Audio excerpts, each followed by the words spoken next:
مرد کے کپڑوں میں عورت کی صفائی دکھائی دیتی ہے، عورت کے لباس میں مرد کی مردانگی ظاہر ہوتی ہے، اور لڑکیوں کے لباس میں ماں کے اخلاق نظر آتے ہیں۔ لڑکوں کی نیچی نگاہیں ماں باپ کی تربیت بتاتی ہیں۔ ہم محبت، رواداری، وفاداری، احترام اور تمام اعلیٰ اقتدار پر پالی ہوئی نسلیں ہیں۔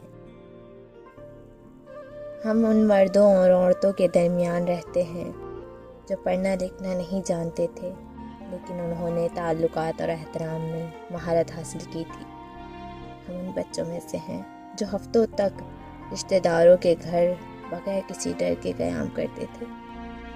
ہم ان بچوں میں سے ہیں جو لڑکی اور لڑکے کے فرق کو نہیں جانتے تھے، سب اکٹھے کھیلتے تھے۔ انہوں نے ادب نہیں پڑھا، لیکن ہمیں ادب سکھایا۔ انہوں نے فطرت کے قوانین اور حیاتیات کا مطالعہ نہیں کیا، لیکن انہوں نے ہمیں شائستگی کا فن سکھایا۔ انہوں نے رشتہ داروں کی ایک بھی کتاب نہیں پڑھی، لیکن اچھا سلوک اور احترام سکھایا۔ انہوں نے مذہب کی گہرائی سے مطالعہ نہیں کیا، لیکن ہمیں ایمان کا مفہوم سکھایا۔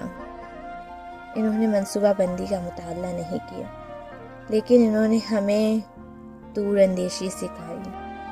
ہم میں سے اکثروں کو گھر میں اونچی آواز میں بولنے کی ہمت نہیں ہوئی۔ ہم وہ نسل ہیں جو گھر کے صحن میں بجلی بند ہونے پر سو جاتے تھے۔ ہم آپس میں ایک دوسرے سے بات کرتے تھے، مگر ایک دوسرے کے بارے میں باتیں نہیں کرتے تھے۔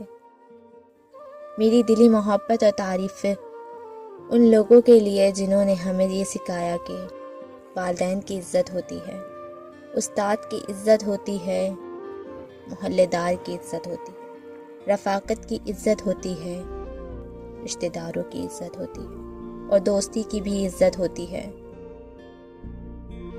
ہم ساتھ میں پڑوسیوں کی عزت کرتے تھے، اور بھائی اور دوستوں کے ساتھ اخراجات اور راز بانٹتے تھے۔